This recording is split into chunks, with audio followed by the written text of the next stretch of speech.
Hello students, मैं हूं अभिषेक वर्मा और जैन ग्रुप्स ऑफ कॉलेजेस स्वागत करता है आपका इस डीएलएड के पाठ्यक्रम में। स्टूडेंट्स, आज आपके लिए जैन ग्रुप्स ऑफ कॉलेजेस लेकर आए हैं डीएलएड में प्रोफिशिएंसी इन इंग्लिश का लास्ट और 5th चैप्टर। यहां पर आपका पूरा सब्जेक्ट कंप्लीट होगा यहां पर प्रोफिशिएंसी इन इंग्लिश का। जी हां, आज हम ग्रामर के बहुत सारे टर्म्स पढ़ेंगे, noun, pronoun, adjective, adverb, parts of speech, determiners वगैरह बहुत सारी चीजें सीखने वाले हैं जो आपको बहुत ही अच्छे मार्क्स दिया कर जाएंगे। ये टोटल यूनिट जो है 5 नंबर की है, तो यहां से 5 मार्क्स के ऑब्जेक्टिव्स आने के फुल चांसेस हैं। तो चलिए बिना किसी देरी के हम शुरू करते हैं। तो चलिए स्टूडेंट, सबसे पहला क्वेश्चन जो यहां पर है वो है पार्ट्स ऑफ स्पीच का। और मैंने यही क्वेश्चन क्यों चूज किया है, क्योंकि इसमें सारे टाइप आ जाते हैं, noun, pronoun, verb, adjective, adverb, preposition, conjunction, interjection, इन सबको हम सीखते हैं। ठीक है, कंजंक्शन को, इंटरजेक्शन को, सब कुछ यहां पर सीख लेते हैं। तो बहुत ही इंपॉर्टेंट चैप्टर है ये। ठीक, तो सभी लोग बहुत ध्यान से देखिएगा, इसमें सारे टाइप्स भी कवर अप करेंगे। आपके 9 के टाइप्स क्या क्या होते हैं, कितने प्रकार के जो टाइप्स है वो सब कुछ कवर अप करूंगा। तो एक ही क्वेश्चन में यहाँ पर कई प्रकार के क्वेश्चंस होने जा रहे हैं। ठीक है, तो बहुत सारे क्वेश्चंस मैं यहाँ कवर कर लूंगा सिर्फ इसी में। तो ध्यान से देखिए, नोट्स आपके पास ऑलरेडी बुक्स तो होंगी ही, नहीं होगी तो प्रोवाइड किया जाएगा। और आप सिर्फ कॉन्सेप्ट पे समझिए, अगर आप कॉन्सेप्ट समझ गए तो आपको आसान होगी। यहां से ऑब्जेक्टिव आते हैं, 5 ऑब्जेक्टिव आएंगे यहां से। तो थोड़ा ध्यान से सुनिए कि भाई ऑब्जेक्टिव हमें डेफिनेशन तो लिखनी नहीं है, ऑब्जेक्टिव में हमें कोई थ्योरी तो याद करनी नहीं है, हमें बस कॉन्सेप्ट समझना है। और 4 ऑप्शंस मिलते हैं, उसमें से एक को टिक करना है, एक को चूज करना है करेक्ट। तो आपको सिर्फ समझना है, रटना नहीं है और ना ही कोई डेफिनेशन लिखनी है आपको। ठीक है, 5 नंबर ऑब्जेक्टिव के लेने से क्या होता है, 5 नंबर के ऑब्जेक्टिव को ना लिखने में टाइम लगता है, ना सोचने में टाइम वेस्ट होता है, फटाफट 5 नंबर लिए जा सकते हैं। तो ये आपका समय बचाता है। इसलिए कभी भी एमसीक्यूज, मल्टीपल चॉइस, बहुविकल्प वाले ऑब्जेक्टिव्स को छोड़ना नहीं चाहिए एग्जाम में, उन्हें सबसे पहले करना चाहिए और पूरे सही से होने चाहिए। तो आपको एग्जाम में सक्सेस होने के चांसेस बहुत बढ़ जाते हैं। तो चलिए हम एक एक करके पूरा कवर अप करेंगे। सबसे पहला क्वेश्चन है कि पार्ट्स ऑफ स्पीच क्या होता है।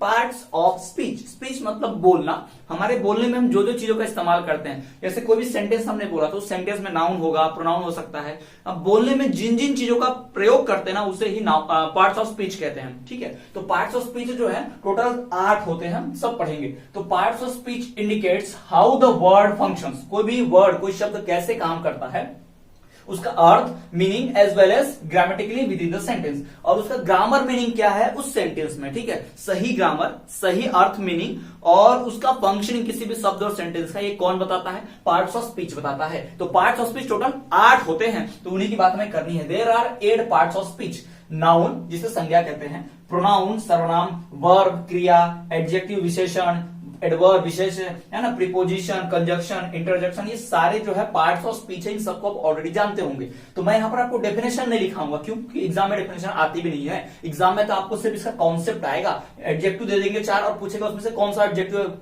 टिक करो, बताओ सही आंसर, है ना। तो आपको कॉन्सेप्ट क्लियर रखना है। ठीक, तो यहां पर आप देख पा रहे हैं नाउन, जैसा कि आप सभी को पता है, noun is the name of place, person, animal और थिंग। ठीक है, कोई भी वस्तु का नाम, व्यक्ति का नाम, स्थान का नाम, इसे क्या कहते हैं, कोई जानवर का नाम, ये भी क्या होगा, हमारा नाउन हो गया। ठीक है, अब नाउन के टाइप्स होते हैं भाई, टाइप पूछता है नाउन के। ठीक है, तो चलिए मैं सबसे पहले आपको बताता हूं नाउन की जो कॉमन 5 टाइप्स है। Common noun, proper noun, collective noun, material noun, abstract noun, इनको पूछा जाता है। ठीक है, पिछली बार की एग्जाम में डीएलएड की proficiency in English first year की एग्जाम में ये पूछा था कि एब्स्ट्रैक्ट नाउन किसे कहते हैं भाई, एब्स्ट्रैक्ट नाउन क्या होता है। ठीक है, और वर्ब का टाइप पूछा था, काउंटेबल, अनकाउंटेबल भी पूछ सकता है। तो एब्स्ट्रैक्ट नाउन पूछा था। ठीक है, 1 मार्क्स का आया भी था। तो चलिए मैं आपको सारे टाइप बता सकता हूं, इसमें से कोई ना कोई टाइप तो जरूर पूछेगा नाउन का। ठीक है, देखिए सबसे पहले है कॉमन नाउन। ठीक है, अब कॉमन नाउन किसे कहते हैं, कॉमन नाउन में क्या होता है, सेम स्पीशीज या सेम काइंड। सेम स्पीशीज मतलब होता है सेम प्रजाति का, सेम प्रकार का। अगर मैं बात कर दूं एनिमल की, तो एनिमल शब्द सुनते बराबर आपके मन में क्या ध्यान आ रहा होगा, आपको एनिमल सुनते बराबर आपने सिर्फ कुत्ते का नहीं सोचा, आपने सिर्फ बिल्ली का नहीं सोचा, आपने सिर्फ घोड़े का, गाय, बैल, बकरी का नहीं सोचा। आपके मन में यह आया होगा कि पूरी दुनिया में जितने भी प्रकार के जीव जंतु है ना, एनिमल्स में, जानवरों में जो रहते हैं ना, सबकी बात कर ली। यानी सिर्फ एक शब्द बोल के आप पूरी प्रजाति की बात कर रहे हैं। तो दैट मीन्स क्या हो गया, कॉमन नाउन। अगर मैं कहूं, यहां पर मैं नाम लिखता हूं। ठीक है, ध्यान से देखिएगा, मैंने यहां पर नाम लिखा महेश। ठीक है, यहां पर मैंने नाम लिखा महेश और यहां पर मैंने नाम लिखा मैन। ठीक है, तो मुझे एक बात बताइए, महेश एक पर्टिकुलर आदमी का नाम होगा, मैं खास की बात कर रहा हूं। महेश पूरी दुनिया में सबके सब थोड़ी महेश है। लेकिन मैं मैन की बात करूं तो पूरी दुनिया में जितने भी आदमी है सब पता ही नहीं चलता किसकी बात हो रही है, पूरी मेल प्रजाति की बात हो रही है ना, पूरे मेल जितने भी होंगे मर्द लोग होंगे उनकी बात चल रही है। तो ये क्या हो गया हमारे लिए कॉमन नाउन। ठीक है, तो कॉमन नाउन क्या होता है, जब एक शब्द लेकर पूरी की पूरी प्रजाति की बात की जाए। अगर मैं बात करूं फ्रूट्स, फ्रूट्स क्या है कॉमन नाउन भाई, किसी एक खास फल का नाम थोड़ी लिया मैंने। ठीक है, ये कॉमन नाउन और प्रॉपर नाउन अपोजिट है। जैसे मैंने मैन लिया तो कॉमन नाउन है, लेकिन महेश नाम लिखा है तो प्रॉपर नाउन है। अगर मैं यहां पर बोल दूं कि फ्रूट्स, ओके फल, और यहां पर बोल दूं ऑरेंज, ऑरेंज मीन संतरा, तो मुझे एक बात बताइए यहाँ पे खास फ्रूट कौन सा है, ऑरेंज, तो ये क्या हो गया प्रॉपर नाउन। लेकिन यहाँ फ्रूट्स मतलब दुनिया में सारे तो फ्रूट होते हैं भाई, बहुत सारे फ्रूट्स हैं, किसी खास फ्रूट की बात हुई नहीं हुई, तो ये क्या हो गया कॉमन नाउन। और ये क्या हो गया प्रॉपर नाउन, क्योंकि फिक्स प्रॉपर एक चीज की बात कर रहे हैं ना, तो ये क्या हो गया ऑरेंज प्रॉपर नाउन। ठीक है, तो दोनों नाउन एक साथ में आपको पढ़ा रहा हूं, देख लो फिक्स।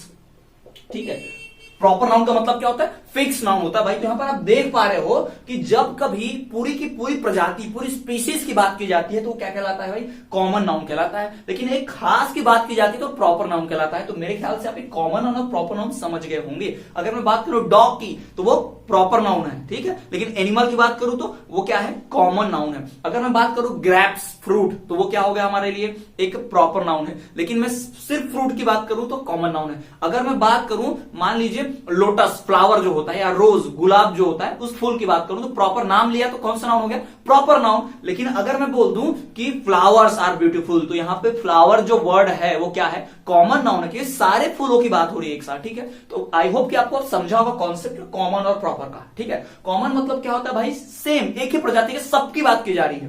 प्रॉपर का मतलब क्या होता है किसी एक खास की बात की जा रही है। ओके, तो ये हो गया कॉमन और प्रॉपर। अब बढ़ते हैं कलेक्टिव के ऊपर। कलेक्टिव भी बड़ा आसान है भाई, बहुत ही आसान है। बंच गुच्छा, इसका मतलब बंच या फिर कोई गुच्छा। ठीक है, कलेक्टिव मीन्स कलेक्शन मिला के। अब मुझे एक बात बताओ, क्या एक उंगली से मुट्ठी बन सकती है? नहीं बन सकती। दो उंगली से, तीन उंगली से, चार उंगली से नहीं बन सकती। जब तक कि 5 उंगलियां नहीं मिलेंगी तब तक फिस्ट मुट्ठी नहीं बनती। ठीक है, तो फिस्ट ये जो मुट्ठी है 5 उंगलियों का कलेक्शन है। दैट मीन्स अगर मैं फिस्ट की बात करूं, फिस्ट क्या है कलेक्टिव नाउन है। क्यों भाई? क्योंकि 5 उंगलियों से मिलकर बनता है। अगर मैं बोलूं 1 डजन बनाना, ठीक है 1 डजन, तो बताओ 1 डजन मतलब क्या सिर्फ एक से बनता है, 2 से बनता है? नहीं, टोटल 12 मिलने चाहिए। तो 12 को कलेक्ट करके बनाना बनता है। ठीक है, यानी 12 का कलेक्शन है तब जाके बना हुआ है। तो 1 डजन क्या है बंच है, बंच है दैट मीन्स वो क्या है कलेक्टिव नाउन है। अगर कोई भी चीज एक से ज्यादा चीज से मिलकर बनी है फिक्स, तो उसको हम क्या बोलेंगे भाई कलेक्टिव नाउन। इस बात को ध्यान रखिएगा। ठीक है, कलेक्टिव नाउन का मतलब यही है कि वो कलेक्ट होकर बना होगा, कई सारी चीजों को मिला के बना होगा। ठीक है, बंच होगा गुच्छा। ठीक, अब उसके बाद है मटेरियल नाउन। अबे मटेरियल नाउन क्या होता है? मटेरियल मीन्स होता है नॉन लिविंग थिंग। जितने भी निर्जीव प्राणी होंगे, जैसे पेन, इसके अंदर जान है क्या? नहीं, नॉन लिविंग थिंग। ये बोर्ड जान है क्या? Non living thing. तो ये सब मटेरियल नाउन है। मटेरियल मतलब क्या होता है वस्तु। मटेरियल मीन्स क्या? वस्तु, सामान। तो जितने भी नॉन लिविंग थिंग है सबकी सब क्या होती है मटेरियल नाउन। ठीक है, तो पहचान लीजिएगा भाई, जितनी भी निर्जीव चीजें होंगी, जितने भी नॉन लिविंग थिंग्स होंगी, सबके सब क्या होंगे मटेरियल नाउन होगी। अब बड़ा इंपॉर्टेंट वाला है एब्स्ट्रैक्ट नाउन। थोड़ा ध्यान से सुनिए इसको, एब्स्ट्रैक्ट नाउन को। एब्स्ट्रैक्ट नाउन क्या होता है भाई? तो एब्स्ट्रैक्ट नाउन वो होता है जिसको आप टच नहीं कर सकते, फील नहीं कर सकते, मतलब जिसको आप देख ही नहीं सकते। जैसे मैं भी बहुत खुश हूं, लेकिन क्या आप मेरी खुशी को ऐसे पकड़ सकते हो, छू सकते हो? उससे नहीं छू सकते। आप मेरा चेहरा देख के महसूस कर पा रहे हो कि मैं खुश हूं, दैट मीन्स मेरी फीलिंग्स को आप महसूस कर पा रहे हो। तो ऐसा नाउन जिसे आप अपनी आंखों से, अपने हाथ आंखों से फिजिकली देख नहीं पाओ, जिसका एग्जिस्टेंस दिखाई ना दो, है ना, जो वास्तविकता में नहीं हो, या फिर ऐसी चीज जिसको आप फिजिकली टच नहीं कर सको। जैसे कि मैं खुशी, दुख, गुस्सा, इसको टच नहीं कर सकता हाथों से, लेकिन मैं इस बोर्ड को टच कर सकता हूं। ये बोर्ड सॉलिड है, दैट मीन्स ये हमारा एब्स्ट्रैक्ट नाउन नहीं है। एब्स्ट्रैक्ट नाउन किसे कहते हैं? वो चीज जिसे हम फिजिकली सिर्फ फील कर सकते हो, टच नहीं कर सकते हो। ठीक है, जैसे इस पेन को मैं टच कर पा रहा हूं, ठीक है, तो क्या ये एब्स्ट्रैक्ट नाउन है? नहीं, बिल्कुल नहीं। लेकिन यहां पर हवा होगी, ठीक है, और ये पेन बड़ा अच्छा पेन है क्योंकि ये अच्छा लिख रहा है, ये मैं टच कर सकता हूं, अच्छा है, चीज को पकड़ा जा सकता है? नहीं। कोई व्यक्ति बहादुर है, ब्रेव है, तो क्या हम उसकी बहादुरी को पकड़ सकते हैं? ऐसा ये लो बहादुरी है, देखो ये लो खुशी है, तुम्हारी खुशी है, ऐसा कुछ हो सकता है क्या? नहीं पॉसिबल है। इन्हें सिर्फ अंदर से महसूस करते हैं। तो जिन भी चीजों को अंदर से महसूस करते हैं उन्हें एब्स्ट्रैक्ट नाउन कहते हैं। और सिंपल सी बात बताऊं, याद रखने का तरीका, जितनी भी फीलिंग्स, इमोशन, मतलब जितनी भावनाएं होंगी, डर, गुस्सा, खुशी, बहादुरी वगैरह जो भी होगी ना, ये सब क्या कराएंगे एब्स्ट्रैक्ट नाउन। और कोई काम, state of action, he is running fast. तो फास्ट क्या है? फास्ट को आप छू सकते नहीं, फास्ट सिर्फ आप महसूस कर सकते हो, देख सकते हो ना, फिजिकली आप छू नहीं सकते।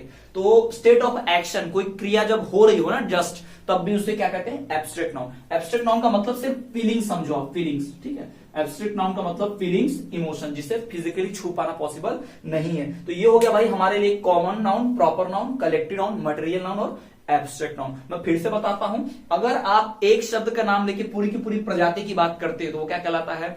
कॉमन नाउन, ठीक है। और अगर आप सिर्फ एक नाम लेते हो जिससे किसी पर्टिकुलर व्यक्ति की बात हो रही है, फिक्स चीज की बात हो रही हो, तो वो कहलाएगा प्रॉपर नाउन। और फिर आता है कलेक्टिव नाउन, यानी जब कलेक्शन होता है, किसी चीज का कलेक्शन मिलकर जुड़ के कुछ चीज बनी है, तो वो क्या भाई?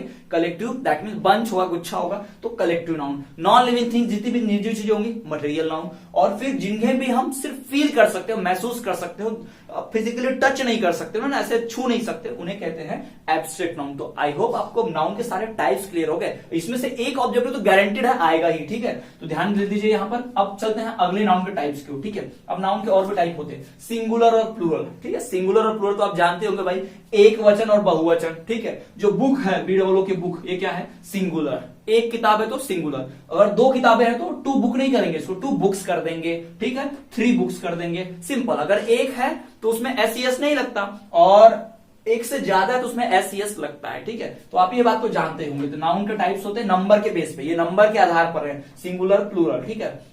उसके बाद आता है काउंटेबल, अनकाउंटेबल।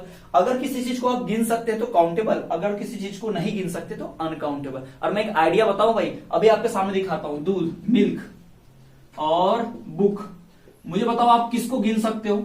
दूध को गिन सकते हो? 1 दूध, 2 दूध, 3 दूध नहीं गिन सकते। आप बुक को गिन सकते हो? 1 बुक, 2 बुक बिल्कुल गिन सकते हैं। तो बुक हमारे लिए क्या है भाई? काउंटेबल। मिल्क क्या है? अनकाउंटेबल। लेकिन मैं क्या आपसे कहूं कि गिन सकते हैं मिल्क को भी? 1 litre milk, 2 litre milk, 3 litre milk. अब बताओ, मिल्क तो गिन सकते हैं भाई, लेकिन फिर भी मिल्क अनकाउंटेबल नाउन है, कैसे? तो काउंटेबल अनकाउंटेबल के डेफिनेशन कैसे देते हैं कि गिन सकते हैं, नहीं गिन सकते, ऐसा नहीं। अनकाउंटेबल को भी गिना जाता है। मैं आपको बताता हूं, आइडिया, ट्रिक बताता हूं, बहुत बेस्ट ट्रिक है ये। आपको किताबों में जल्दी मिलेगी नहीं, लेकिन मैं आपको बताता हूं। देखो, किसी भी चीज को गिनने के लिए आपको मैथमेटिकल, गणित के नंबर की आवश्यकता पड़ती है। जैसे किताब को गिना तो 1 बुक, 2 बुक, 3 बुक। लेकिन मुझे एक बात बताओ, अगर मुझे कपड़ा खरीदना हो, जैसे क्लॉथ खरीदना है शर्ट का, तो मैं दुकान में जाऊंगा, मुझे एक कपड़ा दो, तो पूछेगा ना मुझे कितना कपड़ा चाहिए? 100 सेंटीमीटर चाहिए, 150 सेंटीमीटर चाहिए, 1 मीटर कपड़ा चाहिए, 2 मीटर चाहिए। तो उसने क्या बोला? मिल्क को भाई उसने बोला कि क्लॉथ में कि 1 मीटर क्लॉथ, तो उसने 1 भी बोला, साथ ही साथ मीटर भी बोला। तो ये 1 जो है ना मैथमेटिकल नंबर है, और ये जो मीटर है मैथमेटिकल यूनिट है। तो अगर किसी चीज को गिनने के लिए मैथमेटिकल नंबर और यूनिट दोनों लगती होंगी तो उसको बोलेंगे अनकाउंटेबल नाउन, ठीक है। और जिसको सिर्फ नंबर लगता होगा, काउंटेबल। बुक को हम गिनते क्या? 1 मीटर बुक, 2 मीटर बुक, या 1 लीटर बुक, या 1 kg बुक, ऐसा बोलते नहीं बोलते। उसको सिर्फ नंबर से गिनते हैं। 1 book, 2 book, 3 book, 1 pen, 2 pen, 3 pen. That means ये क्या है? काउंटेबल है, क्योंकि इसमें सिर्फ नंबर लग रहा है, कोई यूनिट नहीं लग रही, कोई मीटर, केजी, लीटर नहीं लग रहा। पर दूध को गिनने के लिए क्या लगेगा भाई?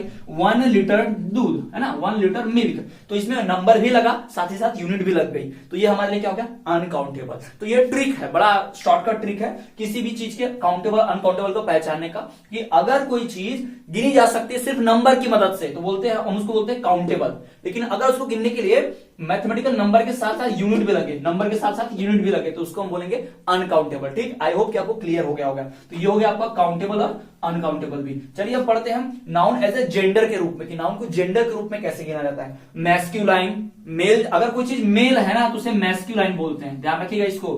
ठीक है, बहुत ही आसान है, शॉर्ट है लेकिन आता है, कई बार कंफ्यूज होते हैं। फीमेल है तो फेमिनाइन, ठीक है, फीमेल। और कोई ऐसी चीज जिसका कोई जेंडर ही नहीं है उसको बोलते हैं न्यूटर जेंडर का, ठीक है, जिसका कोई जेंडर नहीं होता, जो ना मेल है ना फीमेल है, ठीक है, तो वो क्या कहलाएगा? न्यूटर जेंडर, जिसका कोई जेंडर नहीं होता। जैसे कि बॉल, बॉल उछलता है, बॉल उछलती है, अब बॉल का जेंडर नहीं बताया जा सकता, ठीक है, तो उसे न्यूटर जेंडर रखते हैं। लड़का मेल है, लड़की फीमेल है, ठीक है, बकरा, बकरी, गाय, बैल, ये सब आप जानते हैं, आसानी से जानते हैं ना, पुरुष महिला वाला जो भी समझते हैं आप आसानी से समझते हैं, ठीक है। लेकिन जिसका कोई बताना कंफ्यूजन हो, जिसमें आप बता ही नहीं सकते कि वो मेल है फीमेल है, तो उसको आप क्या में रखेंगे? न्यूटर जेंडर में रखेंगे, ठीक है, क्लियर है। तो न्यूटर जेंडर में रहेगा। घर, घर बताओ मुझे कौन सा जेंडर है? घर क्या फीमेल है या मेल है? नहीं हो सकता ना, कुछ जेंडर ही नहीं है उसका, तो क्या रखेंगे? उसको न्यूटर में रखेंगे, जिसे हम थर्ड जेंडर या फिर नो जेंडर भी कहते हैं। तो ये हो गया हमारा क्या भाई? नाउन एज ए जेंडर के रूप में। नाउन हम यहां पर टाइप्स पढ़े, फिर नाउन एज ए नंबर के रूप में सिंगुलर प्लूरल पढ़े, फिर नाउन को काउंटेबल के रूप में ही पढ़े, अनकाउंटेबल के रूप में पढ़े, और नाउन एज ए जेंडर भी हमने यहाँ पढ़ लिया।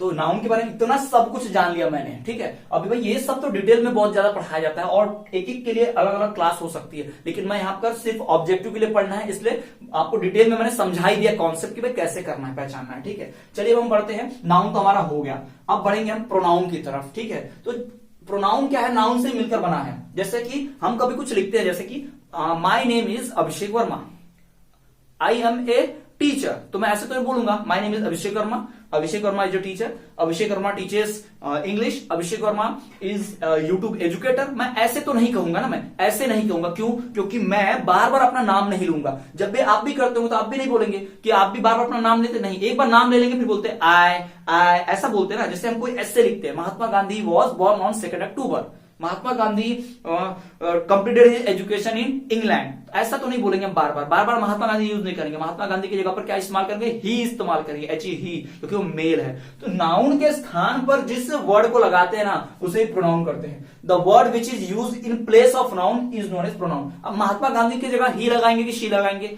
ही लगाएंगे, क्यों? मेल है। अगर महात्मा गांधी की जगह कोई दूसरा नाम होता, इंदिरा गांधी की बात कर ले, तो वहां पर हम क्या लगाते भाई? शी लगाते, क्यों? क्योंकि इंदिरा गांधी जो है फीमेल थी, तो हम शी लगाते उनके जगह पर। तो कभी भी, और कोई नॉन लिविंग थिंग होता, पेन, पेन को हम ही शी तो बोलेंगे नहीं, दिस इज अ पेन, ठीक है। इट राइट्स वेल, इट लिखा मैंने क्योंकि ये नॉन लिविंग थिंग है। ही rights well, she writes well नहीं लिख सकता मैं, क्योंकि ये नॉन लिविंग थिंग है, इसका कोई जेंडर ही नहीं है, ठीक है। तो इस प्रकार से हो गया प्रोनाउन। तो pronoun is a word which is used instead of noun, या फिर इन प्लेस ऑफ नाउन। ये हो गया प्रोनाउन के बारे में, ठीक है। तो बहुत डिटेल में तो नहीं बता रहा हूं, लेकिन हाँ इतना ही आपको एग्जाम में काम आएगा। चलिए पढ़ते हैं हम हमारे तीसरे की तरफ, जो है वर्ब। वर्ब मतलब होता है क्रिया, कोई भी एक्टिविटी, वो काम। जैसे द बॉय इज रनिंग, तो बताओ मुझे इसमें वर्ब क्या है? द बॉय इज रनिंग, बताओ भाई क्या है वर्ब? रनिंग, दौड़ना। He goes to school, he goes to school. अब बताओ मुझे इसमें से वर्ब क्या है? गो, जाना, ठीक है। क्लियर है? समझ गया वर्ब क्या होता है? बिल्कुल। तो वर्ब क्या है भाई? जो भी एक्टिविटी, जो भी क्रिया, जो भी काम हो रहा है, उसे क्या कहते हैं? वर्ब कहते हैं। अब बारी है adjective, adverb, preposition, conjunction, interjection की, ठीक है। तो मैं अगर आपके सामने एक सेंटेंस, एडजेक्टिव क्या होता है पहले समझ लीजिए, विशेषण, जो विशेषता बताता हूं, ठीक है। The word which shows the quality, ठीक है, नाउन प्रोनाउन। कोई भी वर्ड जो नाउन प्रोनाउन की क्वालिटी बताता है उसको एडजेक्टिव कहते हैं। जैसे मैं बताता हूं, यहां पर देखो, ही इज ए बॉय। अब नीचे एक और सेंटेंस लिखता हूं, he is a good boy, ठीक है। तो मुझे बताओ यहां पर कि नाउन है बॉय, लड़का नाउन होता है, ठीक है, बॉय नाउन है, लेकिन बॉय है कैसा? गुड बॉय है। तो बॉय की क्वालिटी किस शब्द ने बताई? गुड शब्द ने बताई। तो ये गुड हमारे लिए यहां पर क्या काम करेगा? एडजेक्टिव का काम करेगा। जी हाँ, the word which shows the quality of a noun और pronoun is known as adjective. तो बॉय की खासियत बताई किसने? इस शब्द ने, गुड शब्द ने, ठीक है। तो गुड हमारे लिए क्या हो गया? एडजेक्टिव। तो एडजेक्टिव क्या करता है? क्वालिटी बताता है, अच्छाई बताता है। द बॉय रन्स फास्ट, भाई लड़का दौड़ रहा है, लेकिन कैसे दौड़ रहा है? फास्ट दौड़ रहा है। तो कौन शब्द हो गया? फर्स्ट जो है ना, वो हो गया हमारे, ठीक है। तो ये हो गया एडजेक्टिव। अब बात करते हैं एडवर्ब की, ठीक है। एडवर्ब की बात करते हैं, जैसे कि एडवर्ब भी बिल्कुल सेम ही है, एडवर्ब भी लगभग सेम ही है। कैसे? अगर नाउन प्रोनाउन की क्वालिटी बताया तो वो एडजेक्टिव हो गया, लेकिन वर्ब की क्वालिटी बताया, जैसे I speak good English, I speak good English, मैं अच्छी अंग्रेजी बोलता हूं। तो मुझे बताइए, अंग्रेजी तो सब लोग बोलते हैं गलत सलत, लेकिन ये जो अंग्रेजी बोल रहा है यहां पर, जो भी व्यक्ति बोल रहा है, वो कैसी अंग्रेजी बोल रहा है? अच्छी अंग्रेजी बोल रहा है। तो ये गुड इंग्लिश बोल रहा है ना। तो इंग्लिश बोलना, बोलने की क्वालिटी, बोलना क्या है? वर्ब है, क्रिया, स्पीक वर्ब है। तो बोलने की क्वालिटी क्या है यहां पर? गुड। तो ये हमारे लिए क्या हो गया? यहां पर एडवर्ब हो गया, ठीक है। अगर वर्ब की क्वालिटी बताया तो एडवर्ब, और अगर नाउन प्रोनाउन की खासियत क्वालिटी बताया तो एडजेक्टिव, ठीक है। तो इस तरह से एडजेक्टिव और एडवर्ब। चलिए अब आते हैं अगले पे, प्रीपोजिशन पे, ठीक है। The book is on the table, मैं लिखता हूं यहां पर सेंटेंस, देख लो ध्यान से। The book is on the table, ठीक है, सेंटेंस सही है मेरा। The book is on the table, यहां मिटा देता हूं मैं, फिर से लिखता हूं, क्लियर हो जाएगा यहां पर। अगर साइड में नहीं दिख रहा है तो देखो, the book is blanks the table, ठीक है। अब मुझे बताना है कोई चीज कहां पर है, तो मैं कैसे लिखूंगा भाई?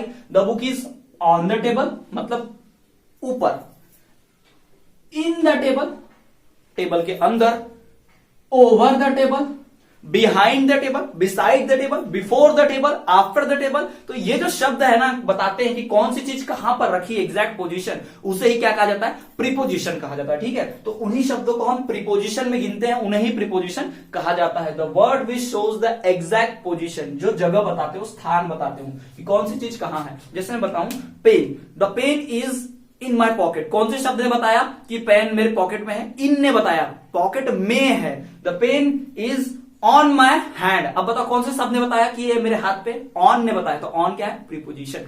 प्रीपोजिशन, पोजीशन मतलब जगह, स्थान बताने वाला। ठीक है, तो ये हो गया प्रीपोजिशन, समझ गए होंगे आप। ठीक है, क्लियर है।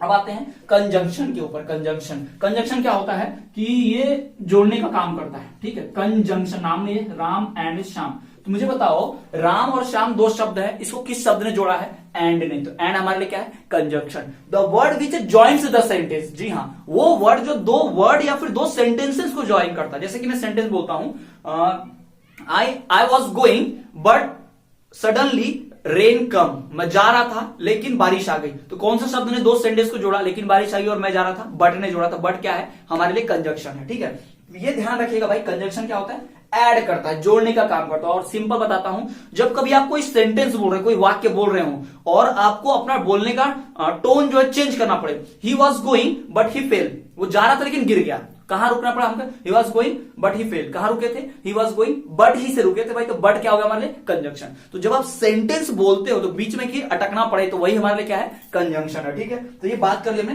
कंजंक्शन की। अब बात करते हैं इंटरजेक्शन की। सबसे इंटरेस्टिंग है इंटरजेक्शन, बड़ा आसान है। इंटरजेक्शन क्या होता है, जब कभी हम कुछ खास शब्द का नाम लिखते हैं, कोई खास फीलिंग आती है। जैसे मैंने ताजमहल देखा, तो ताजमहल को देख के क्या बोलूंगा, ताजमहल, ऐसे तो नहीं, वाओ व्हाट ए बिल्डिंग, तो ऐसे बोलेंगे। तो ऐसे शब्दों के बाद हम ऐसे विस्मयादि बोधक या फिर एक्सक्लामेटरी सिंबल लगाते हैं, उल्टा आई, उल्टा स्मॉल आई ऐसा होता है। ठीक है, एक्सक्लामेटरी सिंबल बोलते हैं, जैसे कि वाओ, जैसे कि हुर्रे, बहुत खुश हो गए तो बोलते हैं हुर्रे, हिप हुर्रे बोलते हैं ना, आपने सुना होगा। ठीक, तो इन प्रकार के शब्दों के आगे ऐसा हम ये लगाते हैं, लास्ट में उल्टा आई रहता है, जिसे एक्सक्लामेटरी या फिर विस्मयादि बोधक चिन्ह कहते हैं। ठीक है, तो इस प्रकार से ये गिरा जाता है। तो आई होप आपको क्लियर हो गया होगा कि ये इंटरजेक्शन क्या है। ठीक है, noun, pronoun, verb, adjective, adverb, preposition, conjunction, interjection. और यहां पर सारे नाउन के हमने टाइप्स पढ़े, तो पार्ट्स ऑफ स्पीच है, तो इतना सारा मटेरियल पढ़ा। यहां से कम ऑलमोस्ट 10 से 12 क्वेश्चन मैंने आपको यहीं पर करवा दिए, एक ही क्वेश्चन के अंदर 10 से 12 क्वेश्चन मैंने सॉल्व करवा दिए। तो स्टूडेंट्स चलिए अब बढ़ते हमारे नेक्स्ट क्वेश्चन की तरफ।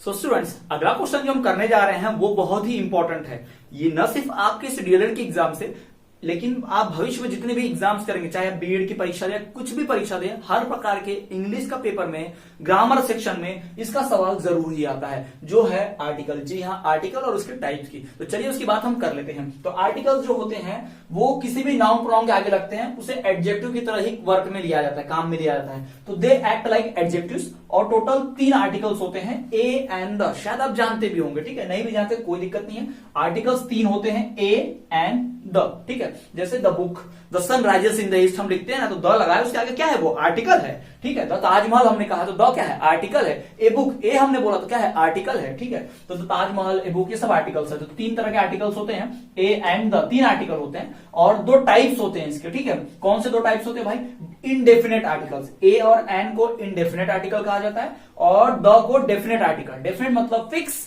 और इनडेफिनेट मतलब अनफिक्स। अगर कोई चीज फिक्स चीज है जो कभी बदलती नहीं है ना, तो उसको हमेशा हम डेफिनेट बोलते हैं, उसके आगे द लगाते हैं।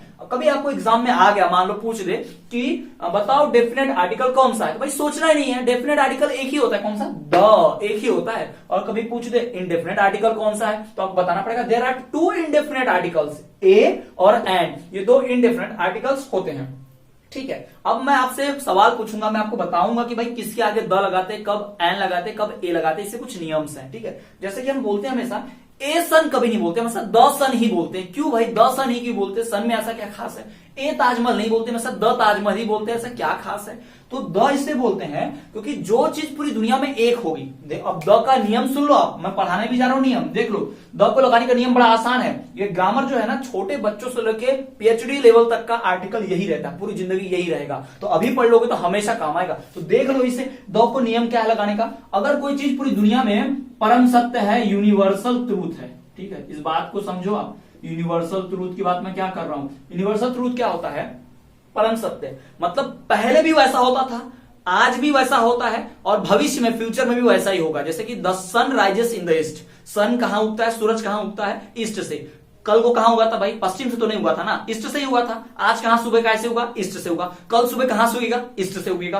तो जो सन ईस्ट से ही उग रहा है हमेशा, तो हमेशा फिक्स बात है भाई, हमेशा फिक्स रहेगा। ये सत्य है, परम सत्य है, इसे यूनिवर्सल ट्रूथ कहा जाता है। तो जो चीज ऐसा होगा उसको भाई हम हमेशा द ही लिखते हैं। The earth moves around the sun. मुझे बताओ, अर्थ कभी आड़ा तिड़ा घूमेगी सन के चारों ओर ही घूमेगी ना, हमेशा अराउंड ही घूमेगी ना, तो फिक्स है ना, तो क्या लगाएंगे भाई द। और वैसे फिक्स आर्टिकल क्या है, डेफिनेट, तो क्या लगाएंगे उसके आगे the earth moves around the sun, यही तो लिखते हैं हम हमेशा, ठीक है। तो द को लगाने का नियम है। अगर कोई चीज पूरी दुनिया में सिर्फ एक है, ओनली वन है भाई, सिर्फ और सिर्फ एक, तब भी हम द का इस्तेमाल करते हैं, ठीक है। ओनली वन है पूरी दुनिया में, सिर्फ और सिर्फ एक है, तब भी हम द का इस्तेमाल करते हैं। कैसे, जैसे कि ताजमहल। भाई दुनिया में ताजमहल भी एक बिल्डिंग है, लेकिन दुनिया में बहुत सारी बिल्डिंग्स है, लेकिन ताजमहल क्या है, अपने आप में एक अकेली बिल्डिंग है जो उसकी जैसे उसी कोई बिल्डिंग दूसरी है ही नहीं। तो द ताजमहल कहते हैं, द लाल किला कहते हैं, द कुतुब मीनार कहेंगे, द बुर्ज खलीफा कहेंगे। यानी जो बिल्डिंग्स है ना, या मॉन्यूमेंट्स हो गए जितने पुरातत्व के पुराने हैं, जैसे द नालंदा, द तक्षशिला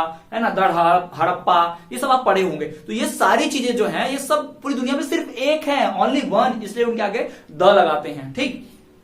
और फिर इसके बाद और कुछ चीजें जिनके आगे द लगाते हैं, जैसे कि पहाड़ के नाम के आगे माउंटेन्स, ठीक है, the Himalaya, the Kanchenjunga, the Kailash पर्वत, ठीक है।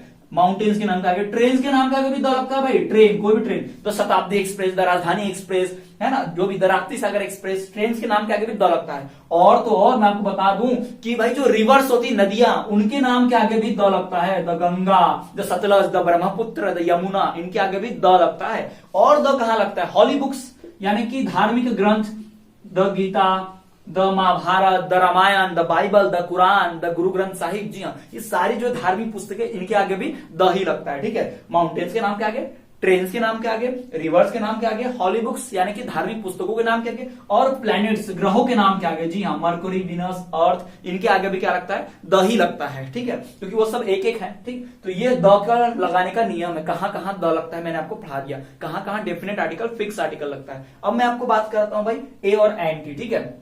अब हम बात करते हैं एन की। तो एन कहां लगाते हैं, जब भी कोई शब्द को हम बोले, ठीक है, और बोलने में उसको हिंदी का वॉवेल आ जाए तो एन लगाते हैं। जैसे कि देखो, ये शब्द है यूरोपियन, और इसके आगे लगाना है आपको आर्टिकल, ठीक। या फिर ये शब्द है MLA, MLA, ठीक है, और ये शब्द है SP, ठीक। इनके आगे हमें क्या लगाना भाई, द लगाना, मतलब जो भी आर्टिकल फिक्स करना है लगाना है, कौन सा। सो स्टूडेंट्स, ये थी 5वीं यूनिट प्रोफेशन इंग्लिश की, जिसमें हमने सारी बातें की, आर्टिकल्स की बातें की, रिटन वर्ड्स में बहुत सारे कॉमन नाउन वगैरह के जितने भी टाइप्स थे सब कुछ हमने पढ़ लिया, पार्ट्स ऑफ स्पीच जान लिया, ये सब जान लिया। सो स्टूडेंट्स, पूरा 5 यूनिट यहां पर कंफर्म क्लियर हो चुका है आपका प्रोफेशन इंग्लिश का। आई होप कि आपको सारे इंपॉर्टेंट क्वेश्चन जितने भी पॉसिबल हो सकते थे, जो आए थे और आने वाले हैं, वो सब मैंने आपको बता दिए हैं। इन्हें आप पढ़कर, इन 5 वीडियोस को देखकर पढ़कर आप 100% सफलता पा सकते हैं आपके डीएलएड के एग्जाम में। तो इसी तरह से जुड़े रहिए हमारे जैन ग्रुप्स ऑफ कॉलेज के साथ। स्टूडेंट्स, आने वाले सब्जेक्ट्स उनकी भी वीडियोस इसी तरह बनेगी, आप जुड़े रहिए, जिसमें बचे हुए टॉपिक्स जो है इस प्रोफेशन इंग्लिश के लास्ट चैप्टर के ग्रामर और वोकैबुलरी के कुछ टॉपिक्स जो है वो कवर अप हो जाएंगे पेडागोजी ऑफ इंग्लिश सब्जेक्ट में, वहां भी नहीं पढ़ना है। तो स्टूडेंट्स, आज के लिए इतना, मिलते हैं आपसे अगले सब्जेक्ट किसी और वीडियो में, तब तक के लिए जुड़े रहिए जैन ग्रुप्स ऑफ कॉलेजेस के साथ।